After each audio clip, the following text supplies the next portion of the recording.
Welcome to Bridging Gaps, the business podcast sharing the challenges and stories of fellow business owners.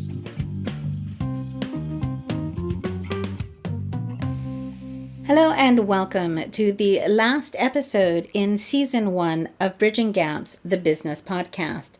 This week, I'm in conversation with Daniel Priestley, entrepreneur, best-selling author, professional speaker, and co-founder of Dent Global. Please join me in welcoming Daniel to the show. Hi, Daniel. How are you? Thank you for having me on your show. It's absolutely my pleasure. Daniel, as co-founder and CEO of Dent Global, perhaps we could start just by you telling us a little bit about Dent Global. Yeah, so we run entrepreneur business accelerators in about 7 cities around the world. We take people who are typically past that very first phase of business, so they're kind of normally 6-figure revenue and up, and we take them through a 12-month accelerator program to grow and develop their business. They get to work alongside people who have built multi-100-million-pound businesses, best-selling authors, award winners, who take groups of people through this 12-month acceleration process. We started in 2010 with a small group here in London. We're now in Australia, Singapore, the UK, and the USA. And then along the way, I've also written 4 books on entrepreneurship about how to scale up through the entrepreneurial journey. So that's most of my time. I'm kind of up to my elbows in entrepreneurs. Which is a great place to be. And I know you have some views on entrepreneurs, not on entrepreneurs, but on the entrepreneurial journey in terms of sometimes it kind of comes across as being kind of rose tinted, doesn't it? And I think that you don't see it in that way. Is that correct? Well, yeah, I mean, it can absolutely be wonderful. And it can also be pretty horrible. So I think for most people, it shouldn't be called entrepreneurship. It should be called entrepreneurship. It's just it's a tough journey. It's lonely and it's difficult, and it's a lot of complexity. And when you're in your own entrepreneurial journey, it feels like you just face brick wall after brick wall. And then, fortunately, I've got this different perspective because I sort of get to stand back from hundreds of entrepreneurs and see them going through the journey and see them at all the different stages. So I get this unique perspective as to how fast you can go because I kind of have a little bit of distance from the businesses, and I see probably 1,000 businesses per year. So I kind of see that the brick walls are very, very small, and we can get through them. But I absolutely know that there's a lot of hard realities of running a business. So I think I even wrote a whole blog about the 7 harsh truths of entrepreneurship, which the first one is like, it's hard and it gets harder. You are dealing with complexity, you're solving people's problems, you all of those sorts of things. So it's like any professional sport. The more successful you become, the bigger and stronger the opponents become as well. So it's not necessarily that the brick walls disappear, you're just more able to deal with them. Yeah, exactly, right? So there's no such thing as balls that just stay up in the air, but there are people who get good at juggling, and they make it look effortless. So that's the goal, to get to that place.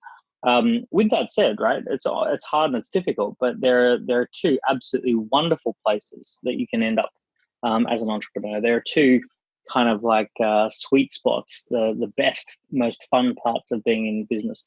So one is when you have what's called a lifestyle boutique. And a lifestyle boutique is typically 3 to 10 people, all working around someone who's known as a key person of influence in their industry. And it's a really dynamic, fun, engaged, small team, and punching well above its weight, doing so many things in the world, not limited by geography, working with a great product that people love, having a couple of thousand raving fans who absolutely adore the business. That's the typical kind of lifestyle boutique, and that's just bliss. That's wonderful. And then the second place that's really fun, if you're cut out for it, would be a high performance business. And high performance business is typically 50 to 150 employees.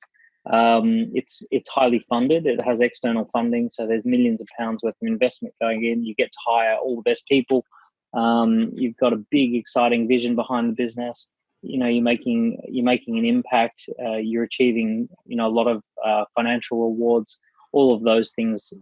If you cut out for it, that's kind of a fun place as well. And what do you think? How would somebody determine if they were cut out for it? Is it just something they know? Because I think a lot of the times we aspire to a success that we maybe believe we're cut out for, but learn the hard way that we're not. Do you have any, advice on that? Well, when I say cut out for, it also has a lot to do with the business itself and the market conditions. There's a lot that's not about the entrepreneur as well, right? So, had Mark Zuckerberg started out running a hair salon, I don't think he'd be a multi-billionaire right now. It has nothing to do with who he is. It has everything to do with, a very good fit between who he is and the actual timing of the market and the product that he chose, and the technology that was available at that moment in time. So it's not something that you sit there and say, "Oh, I'm not good enough," and all of that sort of stuff. But in many ways, what happens is you find yourself in a business with very, very fast growth. So the problems that you're experiencing are keeping up with growth problems, not trying to create customers' problems. And so the marketplace is biting your arm off to get whatever it is that you have, and then you achieve what's called ultra high revenue per employee. So businesses that are doing, say, £150,000 per employee and above, that's got the makings of a performance business. So let's say you had a team of 5 people and you had £750,000 revenue. Or more than that, that would be a good indicator that you're probably sitting on something that's potentially scalable. It has very little to do with ambition. Almost every young entrepreneur, especially without kids, is sitting there saying, I would really love to grow a big, exciting, exitable business worth tens of millions of pounds, and I'll do whatever it takes. But ultimately, you need to see some of those business metrics telling you, yes, this business it's the moment. The moment has arrived for this business. So some of it is being just on that edge of having created something which has captured people's imaginations or minds and is now driving them to want what you're offering as much as what you're bringing to the plate. Yeah. And what you'll typically find is that a performance business can often start out as a very successful lifestyle boutique. So you often find that there was, 3 to 12 people in an office doing £2 million worth of revenue. And then they went and spoke to some funders about this, and the funders had a look at the business and said, "Oh my goodness, you've got something that's really scalable here. Let's put £2 or £3 million investment into this," and away it goes. So in many cases, if you're not sure, then the correct answer is just build yourself a really great little lifestyle boutique, and see how successful you can make that little business. And make sure that you don't.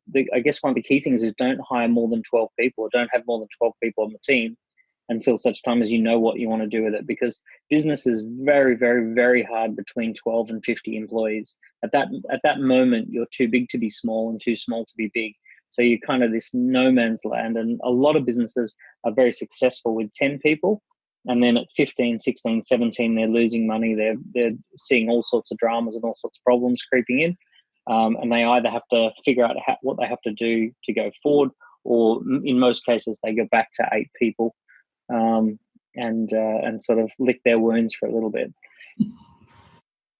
It's hard, isn't it? Because without talking to people like yourself or other people who've been through it, there is, kind of the assumption that you can keep adding people to it, and that, yes, there's a bit of pain in bringing somebody on and onboarding them, but realizing the dynamics of people working together and what happens as that team grows and grows and it ceases to become just your baby. Yeah. I think it is where it's good to have your experience and others' experience around that. Actually, this can be painful, and you need the right things in place to make it work. Yeah, exactly. And if you look at something like the military, it's 1,000 years of HR experiments, And the military has arrived at the magical number of 8. So they break the entire military up into what's called sections, and a section is 8 people. And you have a section commander, who's the person who's in charge, and then there's a person who is supporting them, so a second in charge, and then you've got 6 people who are equally ranked as infantry. But it's interesting. Like, think whatever you think about the military. I'm not talking about the military as a great example of all things, but it is interesting from a HR perspective that if the military thought that they could have teams of 10, 11, 12, or 15 with one commanding officer, surely they'd try that. Or if they thought that it was a smaller team, they might try that if there was higher performance. But after 1,000 years of trying different things, they've arrived at this kind of magical number of 8 people is about the right size group for getting a high performing team together. And then what they do is they have teams of 8, and then they go up to a new level of command, and then up to a new level of command. And essentially it's broken into, it's little teams of 8, which turns into teams of 800, 100,000 or 80,000. But actually what's fascinating is we see the same in business as well. So when you think about a high performing company, you actually end up with 5 or 6 divisions that are about 8 people, with a management and leadership team of about 8 people. And that gives you about, ballpark 50 people. And that's actually when the business then clicks back into gear, and away it goes, the performance business. So suddenly everybody is now working well together. They've got their little tribe, I guess, of people that they know well and work with. Yeah. And you can see it because I know, for myself, and I know some people love big groups of people, but I tend to prefer a smaller group, and the larger it gets, the more difficult I find it to connect with those people individually and to have that relationship. So for me, I can relate to the idea that the small team is going to give you that intimacy, I guess, to be able to know each other well enough to support one another and to deliver what you need. Well, there's some ideas here that, like, the human brain thinks in terms of families and tribes. So when you have a team of 3 to 12 people, the brain kind of automatically clicks together that this is a family, that we're all working together on a project, and we look out for each other the same way a family would look out for each other. When families hit 12 people, they kind of break into 2 families or 3 families. They kind of get into little factions. And then a tribe of people is like 50 to 150 people. So what happens is that these little teams, these lifestyle boutiques, have very much a family culture. They often eat together, they go out and have lunch all as a team, and they go to the movies as a team, and they buy little presents for each other on a regular basis. All this sort of stuff happens inside that lifestyle boutique. When you get up to the 50 to 150, they behave like a tribe. So they have the team of hunters who go off and hunt together, and they have the team of gatherers who gather together, and they have their colors that they wear, and they have their kind of their group mission and their group leader, and they have fireside chats, and they kind of, like, all of even the words that come together around those high performing teams of 50 to 150 are very tribal, whereas the words that are used with small teams is very familial. So it's obviously very much part of human behavior. It's quite interesting, isn't it? How, we've been around for so long, and we've come so far in terms of technology and all of those things that we can now do that, people from 100 years ago, actually people from even, 50 years ago, who were reaching the end of their life would probably be going, oh my God. I don't mean they were 50 years old and reaching the end of their life. But, and yet there's still these base instincts that we have that are just haven't really shifted. I know they talk a lot in psychology and things around the lizard brain that hasn't evolved at all. Yeah, and that's actually a huge part of entrepreneurship. So, and a lot of top entrepreneurs talk about this, the reptile brain or the lizard brain or the limbic system is very much your worst enemy when you're in entrepreneurship, because when you're in a corporate environment, So there's kind of like three parts of the brain. There's the part of the brain that is like we're dealing with an immediate survival threat, and that's fight, flight, freeze. So it's essentially, that rhinoceros walks up and kind of starts breathing heavily through its nostrils, and it's like, am I going to run? Am I going to try and fight this thing? Am I going to be really still and let it pass? Like, these are my only options when it comes to dealing with a genuine survival threat. So that part of the brain is very, very geared towards there's no other option. It's fight or flight or freeze. And then when we get up to the day-to-day running of our lives, this is the mammalian brain, the part of the brain that is very much, it's big and chunky. It loves to be trained in how to do something and just repeat the process. So let me do it.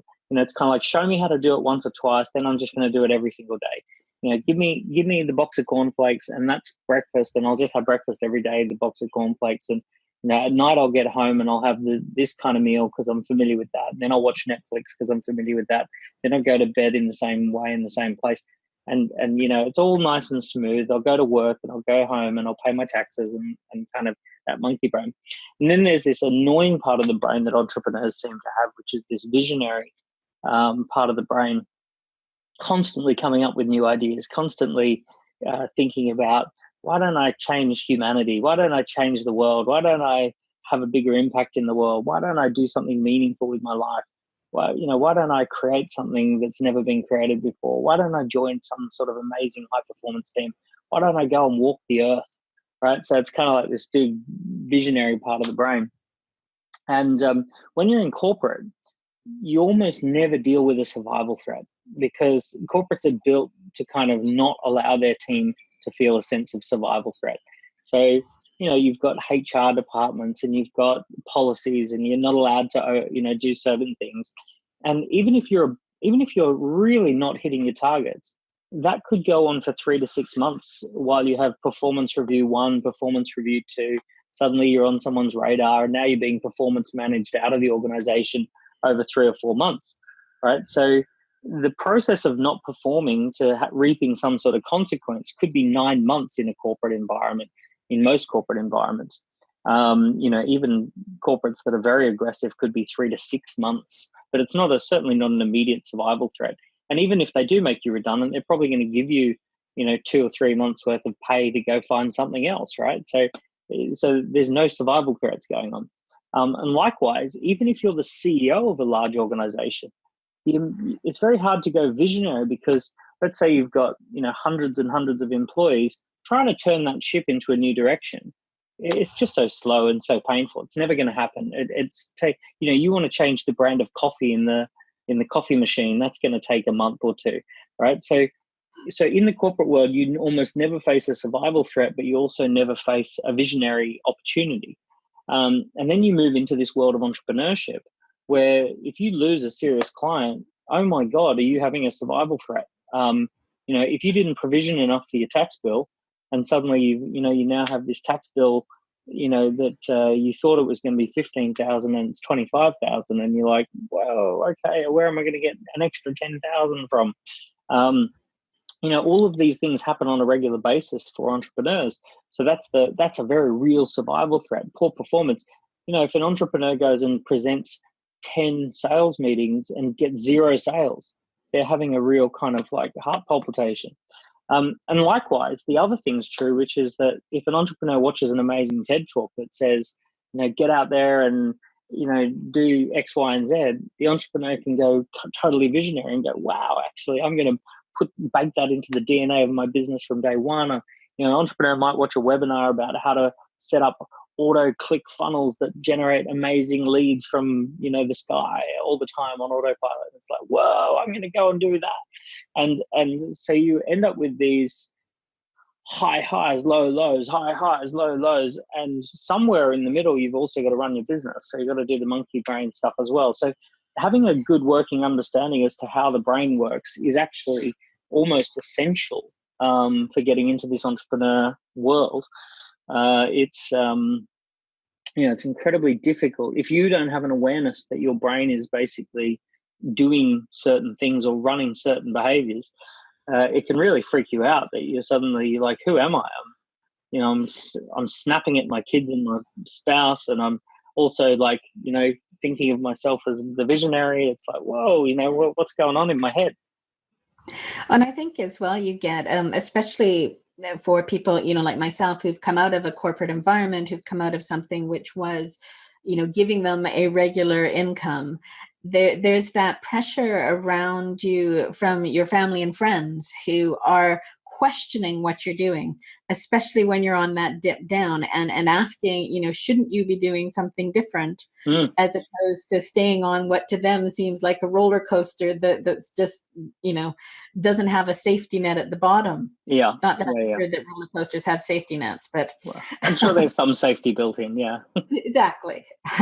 So can I just go back a little ways, Daniel, because you didn't come from a corporate environment and decide that you would be an entrepreneur. You started off at a very early age, and we're in a job that you then, I believe, left and started up, by the age of 21, starting that entrepreneurial journey. It'd be great to hear about. And well, I mean, even to describe it as a job was pretty overstating things, because I joined a company when it was 4 employees. I was employee number 4, and we built very rapidly up to 60 people in 2 years. And my income was actually, I was brought on as a commission only salesperson. So if I didn't sell, I didn't eat. So I was actually in year 1, I was running a business within a business, which was just basically making sales. And then in year 2, I ran a business within a business, which was that I carved out a division that took, we were working in Brisbane, Sydney and Melbourne, and I carved out a division that would go to Hobart, Bendigo and Cairns, in these kind of like regional areas. And essentially, if I didn't make sales, I didn't have enough money to pay myself, because I isolated that division within the company.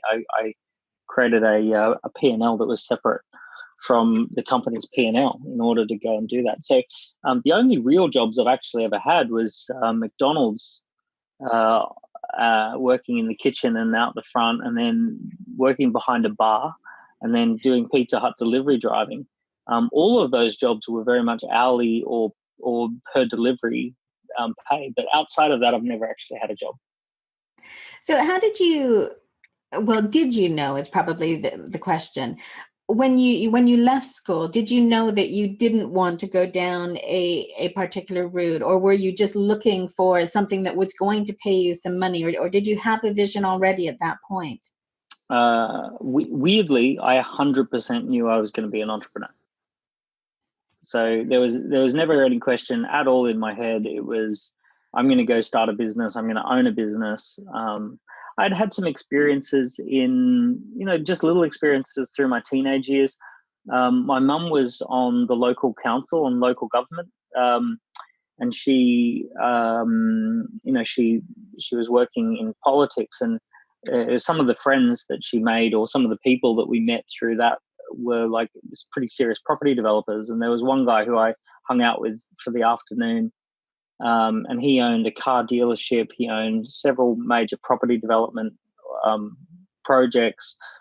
He had a photographic studio that people were renting the space from. And I remember him driving around in his Porsche and saying to me, I said, sort of, how do you get a car like this? This is a really cool car. And he said, well, the trick is that right now, while we're talking, I'm getting paid in like 5 different ways. I'm like, how are you getting paid in 5 different ways? And he said, well, I've got this business and this business and this business and this business.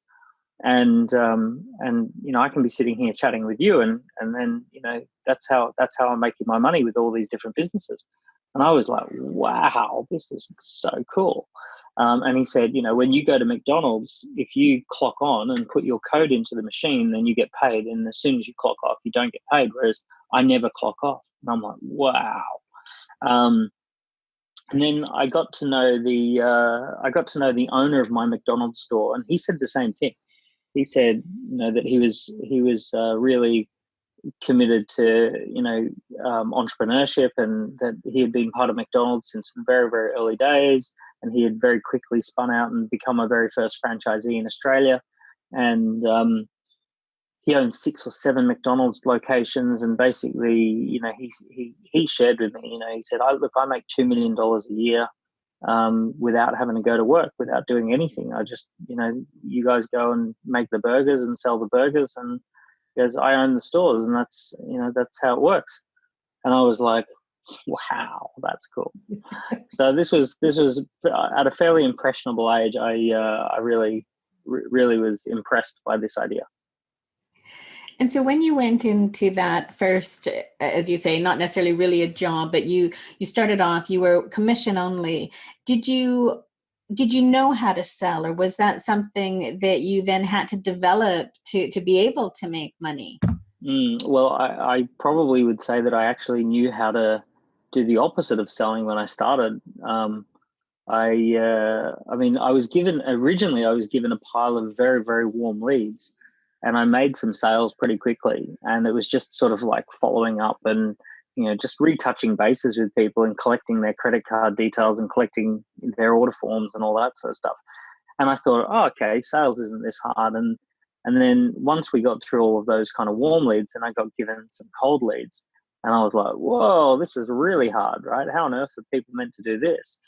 And I had to get trained. I had to learn just how much of a sales profession, or what a profession that sales is. That it is really, it's like any profession. It's like a surgeon or a vet or an accountant. There are processes and there are procedures and there are, all of this sort of stuff, and a great deal of complexity in order to be a really good salesperson. And when you, obviously were successful at that and decided to go out on your own, how did that feel? Was that, were you, cocky and confident and this is going to work, or were you nervous? How did it feel to be taking those steps to starting up your own thing? Even you'd already been running essentially your own business in a business. Yeah, I felt a real sense of kind of loss leaving this company that I felt that I'd helped to build. So from 4 to 60 people, I was employee number 4. So I felt like it was my business, and I felt a great sense of pride and ownership over it. But I realized that through a series of conversations with the founder, I realized that I had actually genuinely just become one of the 60. I was no longer special. I was doing some cool stuff, but ultimately, I didn't have shares. I didn't have any sort of gilded position in the organization. And also I was off track for being an entrepreneur, right? So I kind of realized that I'd learned a lot, but I wasn't going to learn much more unless I kind of bit the bullet and did it. Naturally, I had a great sense of hope and optimism, and then I came crashing down, and then I picked myself up. So I kind of went low lows, high highs, low lows, high highs, and that was Wednesday. So I had to go through and kind of work some stuff out. And how did your family respond to that decision to go out on your own? Were they, supportive, or were they worried about you? Well, the great benefit that I had was at 21, 22, my dad said something pretty wise to me, which is, he said, Dan, you can't fail. At this age, you can't fail. He said, if you start a business and you go cataclysmically off a cliff, because, you just basically move back home to mum and dad, and, you've always got a roof over your head, and you've always got food in the fridge, and then you dust yourself off and you go and get another job, or you go and start another business. He said, this is a great time to be starting a business. You don't have kids, you don't have a mortgage, and it's not weird for you to live at home with your parents. You're 21, 22 years old. So, go have a good go at it. And that was kind of, that's incredibly fortunate. You only realize much later, or I only realized much later, having kids, because I've got 2 now and a third on the way, that, God, I mean, if we were talking right now, if I had a good solid corporate job, that was paying the bills and putting, food on the table and a roof over the family's head, you just don't have the luxury to kind of punt on what might be a good business idea. Yeah, and it is that bravery, and I've always been, while I was in the corporate world, I've always been a contractor. So Yeah. even though I've stayed in companies for actually quite a long time in some instances, there's always been this sense that I can leave, or I will leave, and that it's going to obviously come to an end. And I think that changes your mindset about where you're going. And I've found some people that I know who've been in a company for years and years and years and are permanently employed. And I always think that they are actually incredibly brave to be able to take that leap of faith when they have those dependencies. They've got that family, they've got that house, and they've never tried to do it on their own. They've always, from early on been in that. And I think it is incredibly brave and quite inspiring for people to do that, because it's a lot to lose. It is, yeah. And in which case, I think there's a different method for doing it. I think it's really important that for people who are going and leaving, when they've got dependents, it's really important that they're testing and they're kind of testing as many elements of the business as they can without breaching their employment contract. So perhaps they're attending some trade shows and actually setting up a little booth somewhere and talking to people and seeing if they can make some sales. Perhaps they're doing a little bit of sideline consulting if that doesn't breach their employment agreement. In the evenings or on the weekends or something like that. But they're, as much as possible, they're testing and testing and testing to see to see that they can actually do this. Because in some ways, starting a business doesn't have to be about bravery. I know people who have gone off and, on the day that they've left, they've pushed go on 4 $25,000 contracts, and they've lined that up. They're 12-month contracts. They know that they can handle maybe 6 to 8 contracts at a time. They've got 1 or 2 people supporting them who are all lined up, and then they've got $100,000 worth of commitments. And probably another 100 to 200 people to go and talk to and have a coffee with at some point to sign up the rest. In which case, it doesn't have to be about bravery. It's actually just nice, solid decision. Yeah, absolutely. In that situation, as you say, it's very much planned, and it's much smoother. And that's not a bad idea. Oh no, not at all. There's this kind of belief that you're not an entrepreneur unless you just bite the bullet and throw caution into the wind. I'll as the owner of an accelerator, seeing hundreds or thousands of businesses, I'll put my money on the person who's carefully planned it every day of the week, versus the person who's just randomly, I'm going to quit and figure it out. Yeah, because I know for myself that I didn't actually have a plan to leave. It was just I was in a contract that I wasn't happy with, and I decided that I needed to end that, which, for me, sorry, not that I just normally randomly leave contracts, but, I would typically not look for another contract while I was in one. And it was when I left that one that I realized I didn't want to go back into another one at that point in time. But it's taken a lot, and is still evolving, to figure out what I'm offering, because I hadn't come out with that idea. And so figuring out what it is that you want to offer and what people want is huge. Yeah. Asking lots of questions, figuring it out. Yeah, exactly.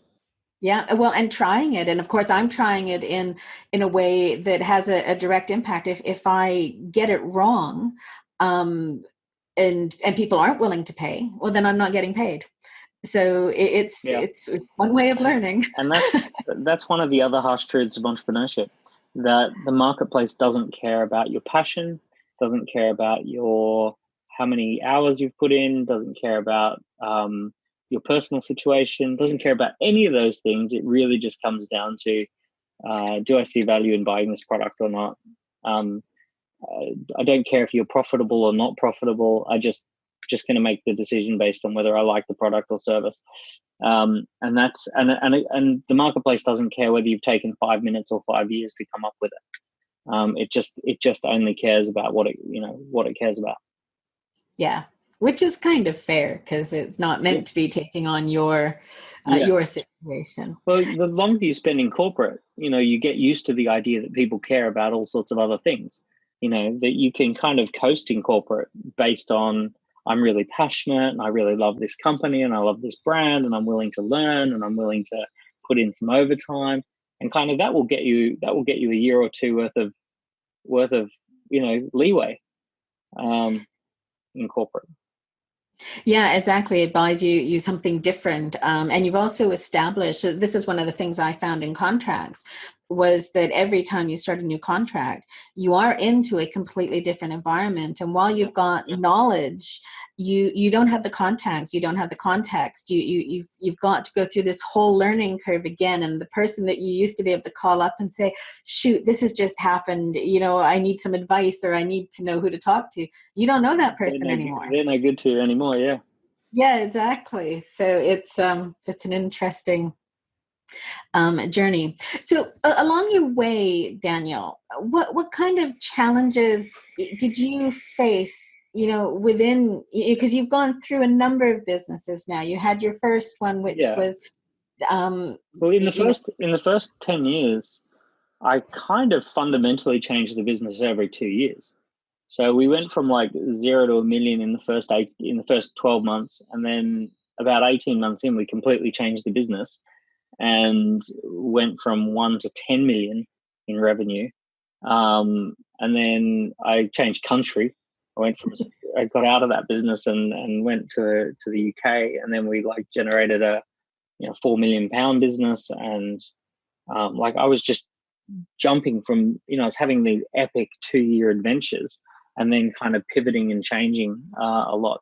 So the whole time was about challenges. It was always constantly in startup mode, constantly new deals, new negotiations, new marketing materials, new brochures, new suppliers, new partners, all of that sort of stuff. I was reinventing every 2 years through my 20s, because I was just having a blast, and kind of doing the whole looking for constantly about how do I take maximum risk to get as big as possible, as fast as possible. And what kind of challenges were there? I guess what I'm thinking of is the ones that hit you, that bring you down, that are hard to come out of, as opposed to... You mean day-to-day or existential?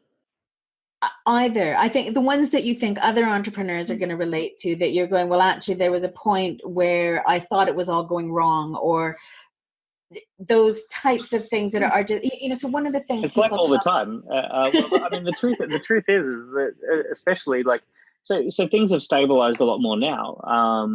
I've been in this current business since 2010, so a good 7 or 8 years. We run on our assets now.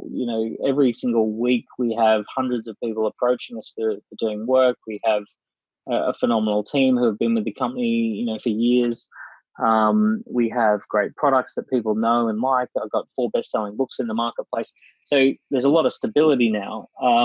But in the first 10 years, it was just elation followed by devastation, pretty much day after day. It could be both of those in the same 24-hour period. And it could be anything from, I've spent £10,000 on an ad that hasn't worked, or we've just had a really great member of the sales team quit, who's been bringing in £100,000 a month, or it could be we had all sorts of stuff. We've got 2 really great employees who are sleeping together, and and they're kind of weirding out the rest of the team, and then they're going to have, then predictably they have this crazy breakup, and it's now who goes, who stays, how do we manage that? It could be that we have a co-founder and director of the company who's insisting upon his wife being, in the business day to day, and that's not a good fit with our culture. All of that, you name it, I've been punched in the face with it.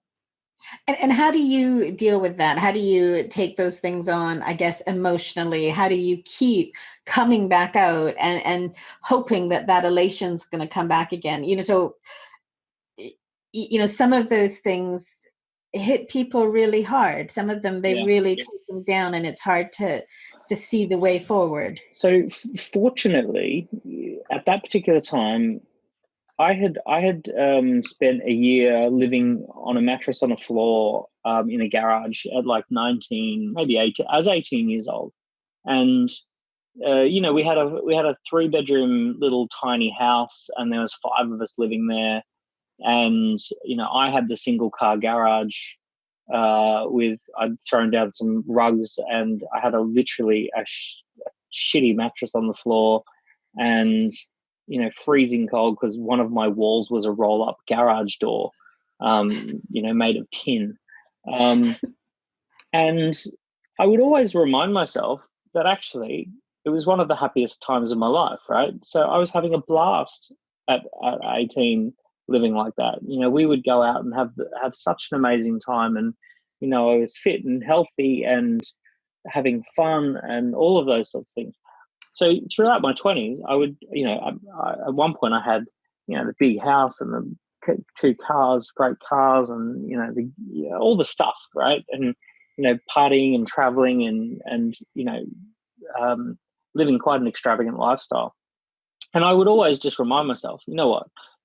I'm actually totally happy to fall right back to a mattress on the floor in a garage. Now I can't say that to the same degree now because I wouldn't put my family through that. But that was one of the things I would always think. I would always think it's okay. I was happy with nothing.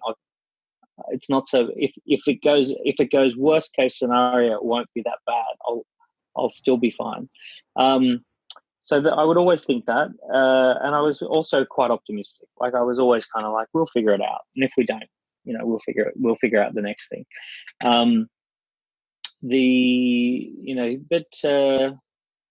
mean, I was just rapid. I was just fast to change. I involved team in decision making. Sometimes I'd just be smart enough to take an afternoon off and just go for a walk along the river and just think. And sometimes I handled it badly. Sometimes I threw a tantrum and threw my toys out the pram and swore at people or sent a nasty email that I shouldn't have sent or any of those dumb things. I've done it badly as well, really badly. And do you think that now you've got, as you said, you've got the family, you've got the children, is your desire or capacity maybe to take on risk, has that changed? Are you more cautious now? Yes. So I'm more cautious now, but I also have a different understanding of business. So I now understand what it means to run a balance sheet versus run a P&L. So running a P&L is all about generating leads and making sales. Running a balance sheet is managing assets. So I've kind of moved into a different phase of business, and the phase of business I'm in now is managing assets and making sure that we have productive assets in the business. And that could be people, it could be systems, it could be technology that we create and develop and commercialize. And I've also got a diverse group of business interests now. So I have a different, it's annoying because like you go from being a very, kind of flamboyant, ostentatious, ambitious entrepreneur to being more of a asset manager mindset. And I'm not saying I've got an asset manager's mindset, but I am kind of more on that side. So with family and kids now, I wouldn't put them through the lifestyle that I used to live unless they chose that on their own. I'd support them if ever they chose that, but I wouldn't put them through it. Because I was, and still am. I'm 100% happy living out of a suitcase. I have me personally, I have utter no fear personally around. Even today, I could, if it were just me, I'd come and sleep on your couch with a suitcase and have an absolutely fabulous time starting something from scratch. So I've got zero fear around that. But I've got little kids now. Who, let's face it, all of you sleeping on the sofa is going to be a bit cramped. There's not going to be a lot of sleeping. There's going to be a lot of palmed up faces and all that stuff. So one of the other things that you've done or still do, Daniel, is I know that you are very much into giving, very much into fundraising, and that even some of the initial strategy sessions and things that you run, you actually just ask for a donation to charity. And how did that come about in terms of, again, was it fairly early on in your career that you knew you wanted to do that, or has it evolved as you've become, more stable in the businesses you're running? And how did you, sorry, my feeling is that you very much, it's a very important part of your business. It's not something that is supplemental to the business. It's really baked into the DNA. Yeah. So that was down to a couple of mentors that I had at about 25, 26, who I saw what they were doing and the way they were using their businesses as a force for good. And I just thought, that's how I want to do it. I really like the idea that entrepreneurs fundamentally are people who love to solve problems, and that the types of problems that we can and should solve are not just commercial problems, but we can solve humanitarian problems with the same thinking. And I also discovered that it's not a zero-sum game. That, when you give a lot of money away, it's as if by magic, all sorts of amazing stuff shows up back in return. So, when we go and do fundraising for Charity Water, and then Scott Harrison, the founder of Charity Water, says, "Hey, can I run an event with you guys in London?" And we say, we say, "Can we co-create an event that will tell 200 people about Charity Water, and we'll take them through what it is and how it works." And we'll just do that completely from a space of, we want Charity Water to succeed in London. And at the end of the night, we introduce 200 people to Charity Water, and they make their pledges and their commitments to do something. And, an amazing partnership comes out of it with an alcohol distillery, and all sorts of stuff comes out. But what's also incredible is that just a ton of interest comes towards us as well, right? So we end up with a lot of business and partnerships and all this sort of stuff as a perfectly effortless byproduct. So, I've found that it's not something that actually takes anything from you. If done correctly, it's a partnership in every sense of the word. And do you, within the organization, within your team of people, is there an expectation that, sorry, I'm going to rephrase that, is part of the job description that there are charitable works that are going on? So whether that's organizing the event or being involved in it, as opposed to, again, it being something that they need to do on top of their normal job. So we have core values as a company of to be brave, to have fun, and to make a dent. So essentially, being brave is stepping outside your comfort zone, doing things that weren't even asked of you, taking a little bit of a risk, moving in the right direction, even if you haven't got all the information. So that's what we mean by being brave. Having fun is communicating, bringing a sense of personality and play to the work. If you're not having fun, talking about it and discussing it until you can get back towards having fun. So being brave, having fun, and then making a dent is making an impact, doing something meaningful. So part of our values is that we do expect our team, and we do support our team to be doing all three of those things. And realistically, if you're not really engaged in the making a dent thing, then that's 1/3 of the core values. So we just don't really have people on the team who aren't interested in that. Because we're so open about it. I mean, on day one, if you were to come and work with us, one of the very first conversations we'd be having with you is, can we share with you the core values and what they mean to us, and how that will impact your role on a day-to-day basis? And we say, look, genuinely, if you're not up for those core values, there's a bunch of other stuff that we talk about as well. But one of the conversations is, if you're not up for those core values, this isn't the place. You're not going to last. And is that part of making sure that apart from that, your core values are met, but that your team is a team, is back to that tribe, back to that family of all having, something that they work towards and that they all believe in together? Yeah. So what holds teams and tribes together is, shared vision, shared values, shared mission. And the stronger and clearer those things are, the more the team just sticks together, and they also know what's expected. The other thing too is that as a owner of a business, you want to trust that the right conversations are happening when you're not in the room. And by having strong values baked into the team, they often will ask the question, what would we do if we were being brave?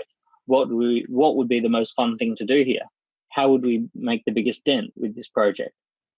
So the values drive the conversations, and then maybe they don't even ask it in those particular words, but that level of conversation always comes out. And that's what I want from them. If I'm not in the room, I want them thinking, how do I be braver? How do I be more fun? And how do I be more impactful? So it's baked in. It's just there, as you say, just part of the business, just the way the business is. Yeah. Sorry, I'm just thinking about your books now. You've written 4 books. Yep. And bestseller, and Key Person of Influence was the one that I think led to the Key Person of Influence Accelerator. Is that right? Sort of. The accelerator was up and running, and then I wrote the book as a way of helping to scale it. So we'd actually run our first group of 30 people through the program. And it was very much a lot of the key ideas that we were discussing in that first program came out in version 1 of the book as a way of communicating, this is what we're up to in the world, this is what we're doing, this is what we're thinking, and this is a great way for you to discover it. So the product was there first before the book, but the book has been just a really great way to grow it and scale it. And one of the things I noticed on some of the information that you sent me was that when you're speaking, you're not just speaking to entrepreneurs, you're speaking to people in, the finance world, in different, my sense is that you're speaking to employees as well. How do they react to that? So again, if we were talking about the corporate world being different earlier, how do they respond to that entrepreneurial view and that influence and apply it? There's mixed feelings because at the moment there's a feeling that even though you work at a corporate, that you are kind of like a personal brand anyway, and that there's kind of, especially with millennials, there's a kind of an assumption that you're not going to stay with the same company for 40 years, which means you're going to have to kind of have a bit of a personal brand yourself, even if you take a corporate career. And then also there's a culture at a lot of organizations, which is we hide behind the brand. We don't stick our head up. We don't make any moves that kind of make ourselves stand out. We very much hide behind the logo. So naturally there's mixed feelings. And for those who embrace it, they very rapidly either move up the organization or out to an organization that wants that. And the more they've got a personal brand, the more they just keep going.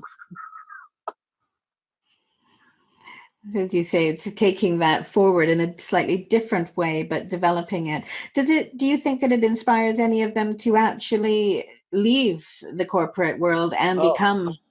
Massively. If I think I could probably set up a business as an outplacement organization that basically they just put me in front of the people that they want to leave and let me talk for a couple of hours, and about a third of them will just leave and save the company many thousands in redundancy fees. It's absolutely been the case. There's been so many corporates that have actually put their people on our events, and very rapidly the person goes and does what we say, and it either flies really well with the corporate or it doesn't, and they don't, secretly they don't like their people standing out, in which case the person goes, that's kind of cool, I've already got 5 other opportunities going, so I'm ready to rock and roll. Well, that must be a great feeling for you as well, to know that you are inspiring people and you are helping people to make those changes to their lives that they want to see.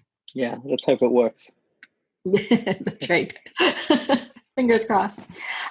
Daniel, how do you maintain the balance in your life? How do you look after yourself and keep yourself, healthy and well, and, mentally well as physically, and balancing that, with your family, with the business, with the children, the third one on the way, all of those different things demanding your time? I think a key thing for me is doing things that are high on my values and being okay with not doing things that aren't high on my values. So just being aware of what makes me tick. And so, for example, surprisingly, really, really surprisingly, um, spending time every day with the kids is actually high on my values. And um, probably not looking after the kids all day is not high on my values, because that kind of is difficult. But absolutely, being there for bedtime, bath time, and spending some good quality time every single day.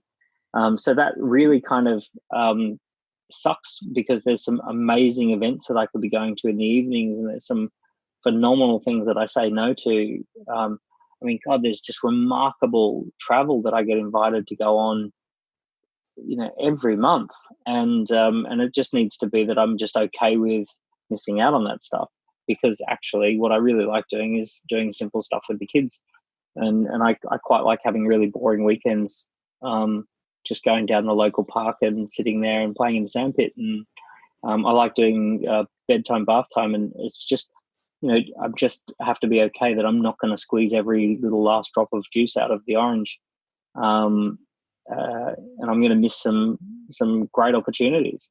But so being okay and accepting that, but also there are certain things where I say, it's high on my values to do, to prioritize certain things, and in which case, there's just certain times where we just need to spend the money on a nanny, and free up the time to do certain things that are high on the values. So yeah, there's that. I also think there is, to an extent, there is just I find it, I think it would be incredibly difficult for a lot of families to do business and family if they weren't at a certain place financially, because I don't know how we would actually, I don't know how I would actually run my business if I didn't have support that I could just call upon and know that it was good and helpful, and that's not cheap. It's really expensive. So I guess that's the honest answer. I've got help. No, which is great, because we all have to figure out the ways that we deal with things. And if you've got the money, you've got the help, you've got the confidence in those people that are helping you, as you say, it helps you at those times to make the decision that is the right decision for you. And knowing that, the majority of the time, the children are your priority. You want to spend the time with them, you want to support them. So I think there's absolutely nothing wrong with having help, whether it's paid for help, whether it's family help, whoever it is that's helping you to know that you're doing what's best all around, or what's, as the best it could be. It's never necessarily 100%. Exactly. We're juggling, successfully juggling. Yeah. Yes, that's it. So, Daniel, thank you very much. I really, have enjoyed talking to you. And just before we wrap up, are there any, I guess, sort of final things, anything that you'd like to say, to the listeners, any advice or any last words? Look, one of the things that I often say is that I love to always highlight this issue of proximity bias. Proximity bias is essentially, whenever you listen to somebody else's story, it always sounds phenomenal or interesting, or because you're getting a very one-dimensional view of someone else's life. And I used to listen to a lot of my mentors and heroes and kind of like think, that they've got it all figured out, and that would cause me to go take advantage or go chasing opportunities that were somebody else's opportunity. And actually, what we've discovered from working with thousands of entrepreneurs is that all of them are sitting on unbelievable, valuable intellectual property, ideas, case studies, stories, examples. And the key idea here is that when you climb up a mountain, you stand on top of the mountain, you look out at everything else, but the one thing you can't see is the mountain that you're standing on. And the one thing that I've learned from spending so much time with thousands and thousands of entrepreneurs is that most people don't recognize the mountain of value that they're standing on. So if there's one big lesson that I've learned through this whole journey, is that the answers and the value and the game change and the phenomenal thing is like right under your nose. It's way closer than you think. It's the stuff that you take for granted. That's the stuff that you should be placing more highly value on. It's never, ever, ever some random thing that's way over there that you've only just discovered. It's always the thing that changes your life is right under your nose. And how do you find it? Because as you say, you're standing on it, you're looking at all of the other things, you're admiring what everybody else is doing. Get around. There's some rare people who know how to spot it, and they, sometimes they're coaches or consultants, sometimes they're training programs, sometimes they're friends who know you well. Often they're people who have actually got a bigger, more successful business. In the business world, it's often people who've got a bigger, more successful business who actually can recognize how your business would scale. And it's asking questions, around, can I unpack this and talk it through and see if there's any value that I'm sitting on that I'm missing. It's having really kind of curious and powerful conversations with smart people, because you can't see yourself. You need someone else to spell it out for you. You need someone else to go, hey, wait a second, are you saying that you did work with that company and you solved that problem and it was worth that amount of money to them, and like 12 people, saved their jobs and this happened and blah, blah, blah. It's like, well, that could be really valuable to these other 15 companies, and maybe you should write a book about it. Maybe you should create a training program. Maybe you should put some software together around how you did that. So you need someone else to kind of hear what you've been up to and get excited about it and go, whoa, okay, I think you're onto something there, But the key is that, don't get lost in, maybe I should be a property developer. Maybe I should trade in Bitcoin. Maybe I should, go get involved in, some technology startup. It's like, no. Maybe you should do what you've actually been doing, but just do it a different way. So it's recognizing your strengths and what people are going to value from your strengths. That is really fantastic, Daniel. Thank you very much. Excellent. Cheers. Thanks for having me. No worries. Thank you. You've been listening to me, Deborah Levitt, in conversation with Daniel Priestley, co-founder and CEO of Dent Global, professional speaker, best-selling author, and entrepreneur. Thank you for listening to the first season of Bridging Gaps, the business podcast. This was the last episode in season 1, and I'll be taking a break over August. Season 2 starts on the 2nd of September, and there's a great lineup of guests ready to provide inspiration and more for you. I am planning at least one special event in August, so do keep an ear out for it. I'll be posting about it on the new Bridging Gaps, the business podcast Facebook page, as well as my normal Twitter, Instagram, and LinkedIn accounts. Just look for Bridge Road Consultants or on LinkedIn, Deborah Levitt.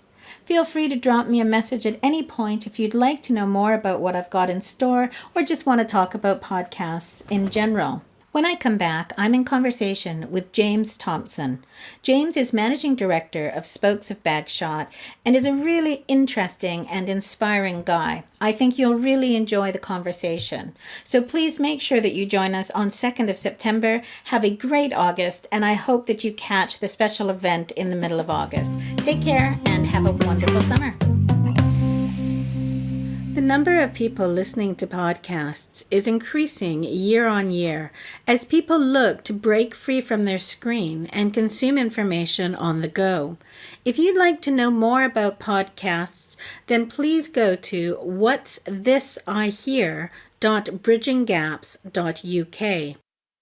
Are you considering your own podcast? Why not check out So You Think You Want Your Own Podcast? It's an online course that introduces you to everything that's involved in hosting a podcast, as well as working with you to define your own podcast concept. You can get more information on it at startyourownpodcast.bridginggaps.uk. Bridging Gaps, the business podcast, was produced by Deborah Levitt of Bridge Road Consultants Limited, with original music provided by Pete You've been Dineley. listening to Deborah Levitt on Bridging Gaps, the business podcast.